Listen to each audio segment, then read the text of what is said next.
We've got a wonderful game to dissect now with two of the best experts that are known to radio world. There is no doubt about that. Between them, played more than 500 games of this great game that we love. Bluey McGrath, Andrew Bews, we call them the B team. Bluey and Bewsy, here they are. Oh, we can do better than that, can't we? Well, that's all right. Gee whiz. We pay the boys the big bucks because of the B team, Bewsy and Bluey, and geez, there was just a ripple of support for you there, Andrew. Mr. Andrew. Well, Mr. Anthony, I must say that Tim did get up on the stage first. I think people did see him. You're an imbecile. I was just caught behind him in his wake. Excellent work. Just that microphone up. Bewsy, you should know by now. Now, Bluey, you've played in grand finals, only in losing ones. So, what does this day mean to you? And how does your heart beat? Brings back a lot of nightmares, that's for sure. Does it? Yeah. You were talking about Dane Beans before in the prelim, only having 2 possessions. I think I had that in one of those prelims. Did you? Yeah. Still got a gig? Yeah. Got a gig in the granny? I come good in the last quarter, sort of. The great man Wayne Carey might have kicked a handful. Did he? Gotcha. Yeah, got me. Yeah. And Blighty took me off and had a very nice chat to me over the phone. Bit of a deep and meaningful, was it? Yeah, it was, and I didn't get a chance to reply. And he put Lee Colbert on him and kicked a few more and said, you go back on the last quarter and you'll play well and we'll be in next week. And that's what happened. Is that right? That's exactly what he said. So he knew you inside out, knew you better than you knew yourself, probably. He did, and I think he might have known the great man Gary Ablett was going to go to town on Mick Martin. It was fantastic. Oh, that was Lee Tudor out of the pocket, top of the goal square, Gazza, you beauty.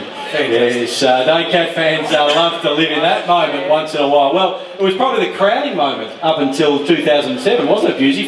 For an era of Cat fans, that was the moment that everyone loved to relive. It certainly was, except the one that I think we really kicked the big goal. What game was that, Blue? That was against Bulldogs, 94. Is that 94? Yeah, that wasn't a prelim though, I reckon. I reckon it might have been a semi-final going into a prelim. And yeah, he was, what did Sandy Roberts describe him as? King of Geelong, if he wasn't already. Yeah, there have been some wonderful moments, but none better than those premiership successes, Bewsy. And I've had the honour to sit alongside you in 07 and 09, and the giggle, just there it is. He spent, I tell you what, 07 was remarkable, looking around and seeing the look on Andrew Bews's face, and that giggle, which is infectious, I can tell you, it doesn't matter if you're on the radio or not, you tend to go along with Bewsy when he starts giggling, and he just spent the last quarter just giggling his little head off, and then the tears started at about the time on period, and they were certainly heartfelt and genuine. Bewsy, you wiped away an era of disappointment. I absolutely did. I remember sitting with Mickey Turner was calling footy back then with us, and Mick he's an emotional vault. There's not a great deal of love or hate or anything that comes out of him. He really keeps himself in check. And I had Mick sitting on this side of me, and I had Michael Mansfield on the other. And as soon as the game finished, it was an amazing flood of emotion. You know, you painted it beautifully. But I jumped up in the air and I grabbed Mick Mansfield, and we embraced and were giggling and crying and carrying on our 2 little pork chops. And I turned around then to Mick, who was still sitting in his chair, looking out at the ground as though there was something discerning to be There was still more. There was something else going on for Mick, and I remember jumping up and I gave a big bear hug cuddle, and it's sort of like, you know, get away from me. Don't do that to me. But I just couldn't help but gave him a big cuddle, and I thought, well, I'm getting no love there. So I turned back around to Mickey Mansfield and kept going with him for another 5 or 6 minutes. He was a blubbering mess as well. Yeah, he was. Yeah, so we're crying on each other. Something out of him. Bluey, where did you watch the 07 grand final from, and what was your emotions when the drought was broken? Yeah, very emotional. I watched it at home. Wife and kids. The kids were a bit. You didn't go, despite being a 200 gamer, and you get your free ticket. Yeah, I got my free ticket. I went to a function. Down in Thomas. What, you didn't think they were going to get up that day? I'll just talk to me. I get sick of looking at him. I'm looking at him tomorrow, and I'm going to have sore ribs tomorrow night. He'll belt the suitcase out of me. He does. That is quite right. Andrew has this habit, when things get tight, he turns aggressive, and unfortunately the person he sits next to is Tim McGrath. So he'll spend most of tomorrow, particularly if it's tight, belting into Bluey, and he'll go home sore in the ribs. But the 07 grand final. Yeah, 07 Saturday night. I went off function a couple of weeks out from the finals for Paul Chapman's mum. It was her birthday and went to that. And I was talking to his brother, and he couldn't get a ticket, so I give him mine so we could go. And I just sat home and watched it with the kids and his wife, and very emotional. A few tears at home. And I actually had some prawn about a week later saying to me, "Geez, you must be disappointed, Geelong." You're joking? Nah, I'm not, and I nearly dropped it. It was ridiculous. Just simply because they won and it was something you weren't able to be a part of? Oh, you couldn't have been more happy, and if you weren't happy for the times they win, you're not a Geelong person. Well said. And tomorrow you get to be a Geelong person through and through. How does it all pan out through the eyes of Bluey McGrath? I think the Cats win. They definitely win. I think the form in the finals is what's all said and done, really. Collingwood being the best team home and away by a fair way, and they're not going as good as they were. A few sore blokes, and obviously Geelong got a few as well. But I think September form normally holds in pretty good stead. There's a few blokes that have got a few points to prove, I think, and looking forward to some really big games. And a few of the Collingwood players that are touted as very good players, I've got a few question marks over a few of them that I don't know whether they play that well when the heat's really on. Well, you've never been afraid, Tim McGrath. You say a few Collingwood supporters, a few Collingwood players. I don't think we'll let you live behind the veil of that.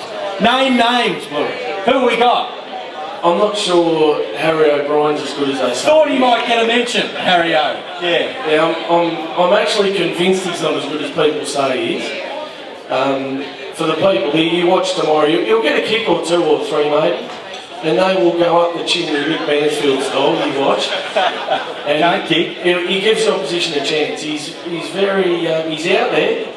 What if he wins a non-Smith? Will you eat your words? Is there something you're going to put you're going to do for the public? Name two. You're going to do something? I might launch out of the K-Rock box and just tackle him off the stage. It'll take me 3 hours to get down the stairs. You might have to go and save those Brazilian monkeys, or try and save the world Harry O style. But Dalai Lama, he's going to go and have a yak with him next week. Bewsy, do you see it the same way as Bluey? Geelong win, and he was pretty emphatic about that, or will it be one that goes down the wire? Well, last time Bluey came up with me and started spruiking about how great Geelong were going to go was the 08 grand final, and you'll be banished. You're not coming up with me tomorrow, because I know your big bold statements might just fly back in your face. Well, you're still dirty because we give you the flick. You've got to get back on. Right, in the carpool. You're too busy about Mick Turner. You're still dirty on the club. Push on and get back on board. I haven't finished yet. Good move. He shuffles across the couch. No, I'll tell you what, the thing for me, I do see it the same way as Bluey. I think the Cats have been fantastic in the finals form. Their year has been very solid as well. But Magpies they're wavering a little bit. But I still don't underestimate them by any stretch of the imagination. They're going to be a mighty tough team to come over the top of, and Cats will have to play their best football. But I'm really excited and looking forward to some of the kids that haven't got medals. You know, Tommy Lonergan, I'm looking forward to, I really want to see him standing up on the dais. I'm really looking forward to seeing young Chris standing up there. Yeah. And, you know, J-Pod. Well, isn't that going to... People talk about Cracker's story, and I know it's a great story, but he put himself in that predicament. Yeah, J-Pod didn't have a say in his predicament. He just kept getting overlooked. He couldn't get picked. Yeah. I mean, if that's not one of the greatest football stories, I'll play Tiggy forever. There you go. Louis, what are you laughing at? Do you think that's not true? I think it's a great story. Yeah. But there has to be reasons why people are overlooked at times, imagine. Yeah. Yeah. You can't get overlooked by 4 clubs for no reason.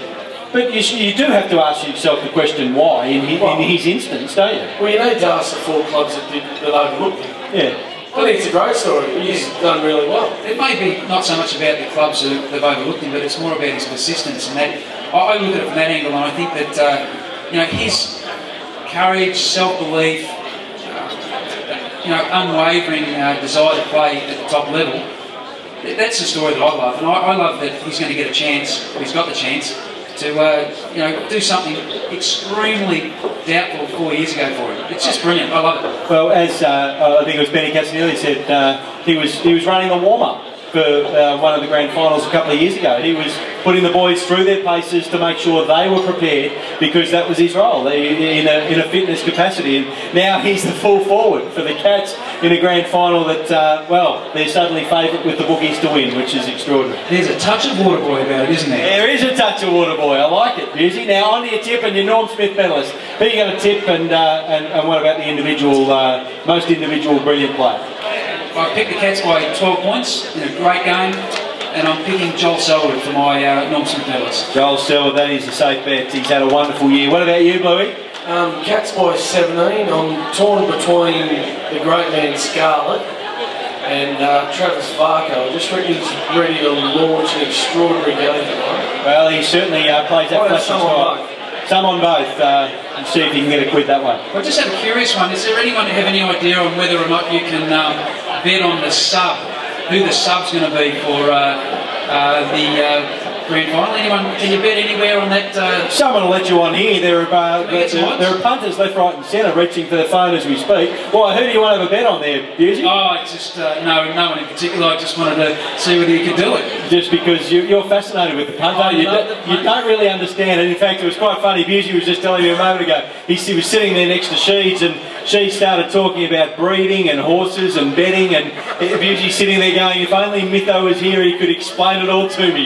He had no idea what he was on about, the great Kevin Sheedy. But Bewsy, you know your footy, and I can't wait to catch up with you at midday tomorrow at the MCG for what will be a scintillating grand final without any shadow of a doubt. Hands together for Tim McGrath, Andrew Bews, champions of the Geelong Football Club, one and all. Back with more. We might see if we can get the big hairy cat and Maxie Rook to have a bit of a chat. He's pointing to Maxie Rook. We'll talk to Maxie after the break at the Geelong Race Club, the GMHBA Grand Final League Luncheon, Brian.